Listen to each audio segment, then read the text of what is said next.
حضرت عبداللہ بن مسعود رضی اللہ تعالی عنہ کہتے ہیں کہ ایک مرتبہ میں رسول کریم صلی اللہ علیہ وسلم کے ساتھ مدینے کے کھنڈرات میں چل رہا تھا اور آپ کھجور کی چھڑی پر سہارا دے کر چل رہے تھے تو کچھ یہودیوں کا ادھر سے گزر ہوا۔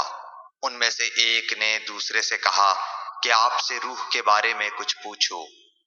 ان میں سے کسی نے کہا مت پوچھو، ایسا نہ ہو کہ وہ کوئی ایسی بات کہہ دیں جو تمہیں ناگوار ہو۔